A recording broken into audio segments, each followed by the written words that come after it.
हळद रुसली कुंकू हसले या मालिकेच्या पुढील काही येणाऱ्या भागांचे अपडेट जाणून घेऊया आपल्या आजच्या या व्हिडिओमध्ये. चला तर मग प्रेक्षकांनो सुरुवात करूया आपल्या आजच्या या व्हिडिओला.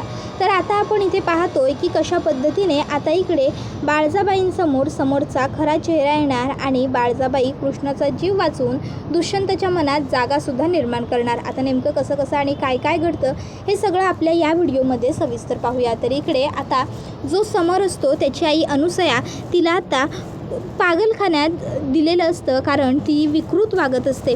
मग आता त्यानंतर समर घरी आलेला असतो. समर विचारतो की काय चाललं हे सगळं, आईला कुठं घेऊन गेल्यात ती लोक, अरे कुणीतरी काहीतरी उत्तर द्या ना माझ्या विचारले आपल्या प्रश्नांची. आई कुठं गेली? हां दुष्यंता, अरे बोल की आबा, तुम्ही तरी बोला बा, काय चाललं हे समज, माझी आई कुठं नेत आहे? त्याबरोबर मग आता अडळराव म्हणत असतात की पागलखान्यात सोडायला लावलेली आहे तुझ्या आईला आम्ही. त्याबरोबर समर म्हणतो काय का पण? त्याबरोबर अढळराव म्हणतो कारण तीच तिची खरी जागा आहे. आज तिनं स्वतःच्या नवऱ्याचा खून करण्याचा प्रयत्न केलेला आहे. त्याबरोबर मग समर म्हणतो हे शक्यच नाही आहे माझी आई असं काहीतरी वागणं. त्यावर मग अढळराव म्हणतात की तुझ्या इतकाच माझा बी विश्वास बसत नव्हता बसत या समध्या गोष्टींवरती, पण शेवटी मला खरं कळलं आणि पटलंसुद्धा. कृष्णा आणि बाळजा जे दोघी बोलत होत्या ते समज खरं होतं. खरोखरच तुझी आई माझ्या जीवावरती उठली होती. आता हे सगळं ऐकल्यानंतर समरला तर ह्या सर्व गोष्टी आधीपासूनच माहीत असतात, पण तो असं भासवतो की जणू त्याला काहीही माहीत नव्हतं. तो म्हणतो माझा जर विश्वासच बसना झाला आहे, हे समज खरंच म्हणजे माझी आई माझ्याच बाच्या जीवावर? नाही मला ना कळना झालं आहे की हे कसं शक्य आहे. माझी आई कुणाच्या जीवावर उठणं शक्य नाही आहे. बा माझी आई खरोखर लई चांगली आहे. चांगली गुणाची बाई आहे ती असं काहीतरी नाही करू शकत. त्याबरोबर मग बाळजाबाई समरच्या जवळ जाते आणि समरला म्हणत असते, समर हे बघ सध्या तुझ्या मनावरती काय आघात होत आहेत ते कळतं आहे रे मला, पण बाळा आम्ही कोणी बी खोटं बोलत नाही आहोत. आम्ही जे काही तुला सांगितलं की नाही ते समज 100 नाही 110% खरं आहे. अरे आम्हाला तुझ्या आईच्या बाबतीत तुझ्याशी खोटं बोलून काय मिळणार काय आहे? आम्ही कशाबाई उगाच तुझ्याशी खोटं बोलू? आम्ही जे बोलायलो आहे ते खरंच आहे. त्याबरोबर मग कृष्णासुद्धा म्हणते होय समर आम्ही खरं बोलतो आहे. त्याबरोबर मग इकडे कृष्णा समरला म्हणत असते, समर अरे प्लीज तू तरी शांत हो. बाळजा म्हणत असते की मी तुला माझ्या पोटच्या लेकासारखंच सांभाळेन बघ समर, तू घाबरू नगस. त्यावर कृष्णा अढळरावांनासुद्धा म्हणते, आबा अहो काय चाललं आहे तुमचं, तुम्हीसुद्धा कुठं समरच्या नादी लागताय? अहो तुम्ही दोघांनी बी जरा शांत व्हा. मला कळालं आहे तुम्हा दोघांनी बी लई मोठा धक्का बसला आहे, पण ह्या धक्क्यातनं आता तुम्हा दोघांनी बी सावरावंच लागणार आहे. सावरण्याव्यतिरिक्त तुमच्या दोघांकडं बी दुसरा कुठला पर्याय नाही आहे. आबा समर हे बघा तुम्हाला मी समजवून सांगायलो तर तुम्ही ऐका माझं. दोघांनी बी आता जरा शांत व्हा बरं. त्याबरोबर मग अढळराव म्हणतात, कृष्णे अगं कसा शांत राहू? एवढी वर्ष ज्या बाईच्या फिरमासाठी मी झुरत राहिलो, तरसत राहिलो, तळमळत राहिलो, माझी तीच बाई माझ्या जीवावर उठल्या हे कळल्यावर कसा शांत राहू? तर दुसऱ्या दिवशी आता समर हा पूजाला भेटायला आलेला असतो आणि आता तो पूजाचे खूप आभार मानतो की पूजा खरंच म्हणजे तू ना लई हुशार आहेस. तुझं डोकं आहे ना एकदम कोल्ह्यापेक्षा पण फास्ट चालतं. त्यावर पूजा म्हणते असं काय केलं आहे काय मी आणि माझ्या डोक्याने? त्यावर समर म्हणतो तू मला म्हटली होतीस ना की आईच्या प्लॅनमध्ये सहभागी नको होऊ, हे तुमच्यावरतीच उलटं फिरू शकतं, तेच झालं. अगं त्या कृष्णानं आणि बाळजाबाईनं आईला अडकवण्यासाठी तो समजा सापळा रचला होता. बाला काय बी झालं नव्हतं. तो अढळराव जिथंच होता आणि आईला ह्या समध्यामध्ये फसवलं गेलं. खरंच जर तेव्हा म्या पण आईच्या संगत असतोय तर आता मी काय तुझ्यासमोर उभा राहिलेलो तुला दिसलो नसतो. म्या पण आता तुरुंगातच असलो असतो किंवा आईला जिकडं पागलखान्यात पाठवलं आहे का नाही तिकडं असलो असतो. पण पूजा तू योग्य केलंस, तू डोकंबाजी लावलीस आणि म्हणून मला पोलिसात जावं नाही लागलं. पूजा अगं खरंच मानलं तुला आणि तुझ्या आकलेला, खरंच तू लई हुशार आहेस बघ. त्याबरोबर पूजा म्हणते आता तरी पटलं ना समर? अरे माझं खूप प्रेम आहे तुझ्यावरती. मी तुझ्या वाईटाचा विचार कसा करू शकेन? मी फक्त तुझा आणि तुझ्या भल्याचाच विचार करत असते दिवसोंरात्र. तुझ्या व्यतिरिक्त माझं या जगात आता दुसरं काहीही नाही आहे. तूच माझं सर्वस्व आहेस, कळलं का तुला? आणि म्हणून मी प्रत्येक वेळी तुझ्यावरती रागवून, तुला ओरडून, तुला दटावून पण तुझ्या चांगल्याचाच विचार नाटक करून तुला चांगलं वागायला सांगत असते, पण अर्थात तुला असं वाटतं की मी तुझी शत्रू आहे. तुला तर माझं काही ऐकायचंच नसतं, बरोबर ना? तुला असं वाटतं की तुझ्या आई व्यतिरिक्त तुझा दुसरं कोणी व्यक्ती चांगला विचार करूच शकत नाही. त्यावर तो म्हणतो, पूजा तसं नाही आहे गं, मला माहिती आहे तुझं माझ्यावर किती प्रेम आहे आणि तू माझा किती चांगला विचार करतेस ते. बरं चल, आता मी निघतो. त्यानंतर मग आता तो तिकडनं निघतो आणि आईला भेटायला पागलखान्यात येतो. आता तिकडं आल्याच्यानंतर आईची ती इतकी वाईट अवस्था बघून समरला खूप वाईट वाटतं. समर म्हणतो, आहे खरंच तुला इथं बघून एवढं कसं तरी व्हायलं आहे नवं, असं वाटायलं आहे तुला आत्ताच्या आत्ता इकडनं घरला घेऊन जावं. आहे तू चल माझ्या संगत, चल म्या तुला घरला घेऊन जातो, नाहीतर दुसरीकडं कुठंतरी तुझी व्यवस्था करतो, पण इथं राहू नगस. त्यावर अनुसया म्हणते, नाही समर, आत्ता सध्याच्याला असं वागून चालायचं नाही. समद्यांना हेच वाटायला हवं की माझ्या डोसक्यावर परिणाम झाला आहे आणि म्हणून मी असं वागलो, समजलं काय? मला इथनं कुठं बी जायचं नाही आहे. आणि उलट बरं झालं की हे समजा घडलं तेव्हा तू माझ्याबरोबर नव्हतास.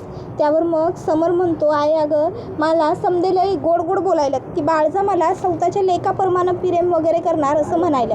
त्यावर अनुसया म्हणते, अरे मग ह्याच संधीचा फायदा घे. त्यावर समर म्हणतो, फायदा? आई ह्यात कशाची आली आहे संधी?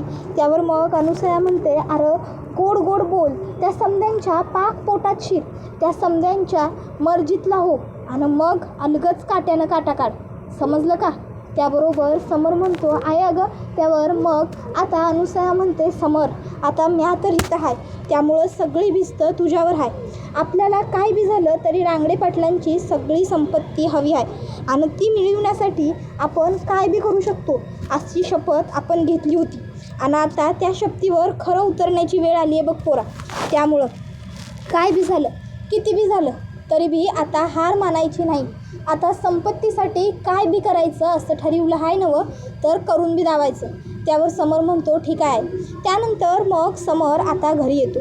समर सगळ्यांबरोबर चांगलं राहण्याचं नाटक करू लागतो, सगळ्यांशी गोड बोलू लागतो, बाळजाला आई म्हणू लागतो, कृष्णाला वहिनी म्हणू लागतो, आढळरावांना बाबा म्हणू लागतो, दुष्यंतला भाऊ म्हणू लागतो आणि सगळ्यांची माफी मागतो. सगळ्यांना म्हणतो की माझं चुकलं, मी चुकीचं वागलो. आईनं माझ्या मनात ईश पेरलं होतं तुम्हा समद्यांबद्दल. आई नेहमी म्हणायची की मी तुमचा सावत्र आहे, त्यामुळं तुमचा कुणाचा बी माझ्यावर जीव नाही आहे. पण खरं तर मला आत्ता कळतं आहे माझी सख्खी आई चुकीची होती आणि तुम्ही जरी माझी सावत्र असलात तरी शेवटी रक्ताचे आहात आणि तुम्ही बी माझ्यासाठी सख्यापेक्षा कमी नाही आहात. त्याबरोबर मग हे सगळं ऐकून आता घरातल्यांचासुद्धा समरवरती विश्वास बसतो आणि सगळे समरला म्हणतात की अरे सख्खं सावत्र असं काही नसतं, शेवटी रक्ताचं नातं हे रक्ताचंच नातं असतं आणि आपण सगळी एकच आहोत. त्यानंतर मग समर आता एका बाजूला हळूहळू पूजालाही गपचूप भेटत असतो, दुसऱ्या बाजूला तो त्याच्या आईलाही भेटायला जात असतो. पण घरात मात्र हे सगळं कोणालाही माहीत नसतं. घरात आता सगळ्यांना हेच वाटत असतं की समर बदलला आहे, समर सुधारला आहे, समर आता चांगलं वागू लागला आहे आणि त्यामुळे आता आढळरावांनासुद्धा बरं वाटत असतं आपल्या मुलाला असं चांगल्या मार्गावर चालताना बघून. पण समर काही सुधारलेला नसतो, बदललेला नसतो, तो आहे तसाच असतो आजही. पण आता तो सगळ्यांना ते दाखवत नसतो. तर इकडे आता एक दिवशी कृष्णाला ग्रामपंचायतीच्या काही कामांसाठी तालुक्याच्या गावाला जायचं असतं. त्यावेळी कृष्णा दुष्यंतला सांगते, दुष्यंत सरकार, तालुक्याच्या गावाला मला गावच्या ग्रामपंचायतीच्या कामानिमित्तानं जावं लागणार आहे, तर तुम्ही याल काय माझ्याबरोबर? त्याबरोबर दुष्यंत म्हणतो, कृष्णा कधी जायचं आहे तुला? त्यावर कृष्णा त्याला तारीख सांगते. दुष्यंत म्हणतो, कृष्णा मी आलो असतो गं, पण याच तारखेला माझी एक महत्त्वाची मीटिंगसुद्धा आहे खरंच, त्यामुळे मला नाही जमणार. कृष्णा म्हणते, ठीक आहे, काही हरकत नाही, मग मी जातो, करतो काहीतरी. दुष्यंत म्हणतो, करतो काहीतरी म्हणजे काही करायची गरज नाही आहे, आपली गाडी आहे, ड्रायव्हर आहे, गाडी आणि ड्रायव्हर घेऊन तू जाऊ शकतेस, गाडी आणि ड्रायव्हर घेऊन जा. कृष्णा म्हणते, अहो पण. दुष्यंत म्हणतो, पण नाही, किंतु नाही, परंतु नाही, तू गाडी घेऊनच जायचं, समजलं का? मग कृष्णा म्हणते, बरं ठीक आहे. त्यानंतर मग आता कृष्णा ही जाण्याची तयारी करत असते. आता हे जेव्हा समरला कळतं की कृष्णा एकटी गाडी घेऊन जाणार आहे तेव्हा तो विचार करतो, चला आता एक काटा काढण्याची वेळ तर आलेली आहे. आणि मग आता समर काय करतो तर समर कृष्णाच्या गाडीचे ब्रेक फेल करतो, ज्या गाडीतून कृष्णा जाणार असते तिचे, आणि तो आता तिकडनं निघून जातो. आता घरातल्या नोकर माणसांनी समरला त्या गाडीजवळ काहीतरी करताना पाहिलेलं असतं. मग आता त्यातला एक जण येतो आणि बाळजाबाईंना ही गोष्ट सांगतो की बाळजाबाई, समरला आम्ही असं असं करताना तिथं पाहिलं होतं. बाळजा स्वतः जाऊन तिथे बघते तर तिथे ऑइल वगैरे थोडंसं सांडलेलं बाळजाला दिसतं. बाळजा विचार करते नक्कीच काहीतरी गडबड आहे, घोटाळा आहे. मग बाळजा आता मधल्या रस्त्याने हायवेपर्यंत पोहोचते. इकडे कृष्णाची गाडी भरधाव वेगाने चाललेली असते. गाडीला ब्रेक नसल्यामुळे गाडीचा ब्रेक लागतच नसतो. कृष्णाला कळत नसतं की काय करायचं, स्वतःचा जीव कसा वाचवायचा.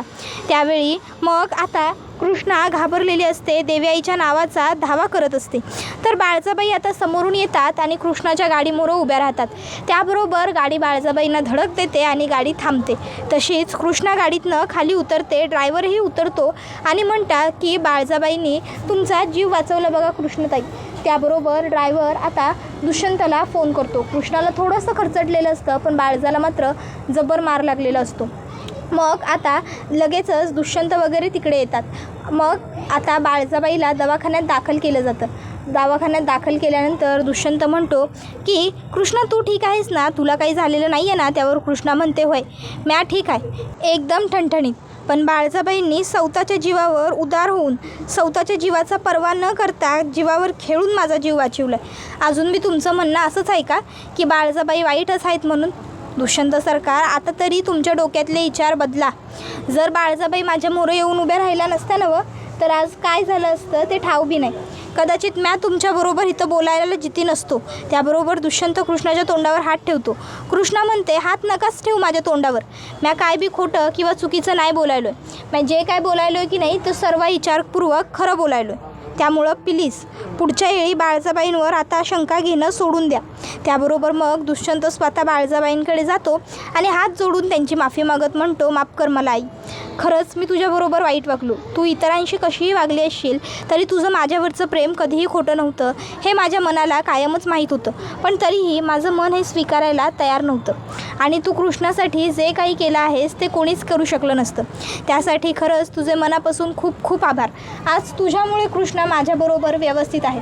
आज तुझ्यामुळे माझं आयुष्य, माझी बायको वाचली. खरंच थँक्यू सो मच. त्याबरोबर हा व्हिडिओ तिथेच संपतो. व्हिडिओ आवडला असेल तर व्हिडिओला लाईक करा. चॅनलवर नवीन असाल तर चॅनलला सबस्क्राईब करा आणि बेल आयकॉन आठवणीने प्रेस करा, जेणेकरून तुम्हाला पुढच्या प्रत्येक व्हिडिओचं नोटिफिकेशन मिळत जाईल आणि सर्व व्हिडिओंचा आनंद हा अगदी उत्तम पद्धतीने घेता येईल. चला तर मग प्रेक्षकांनो, आजच्या पुरतं इथेच थांबूया. पुढचा व्हिडिओ येईपर्यंत या व्हिडिओचा छान पद्धतीने आनंद घेत राहा. Tata bye bye. धन्यवाद. Take care all of you.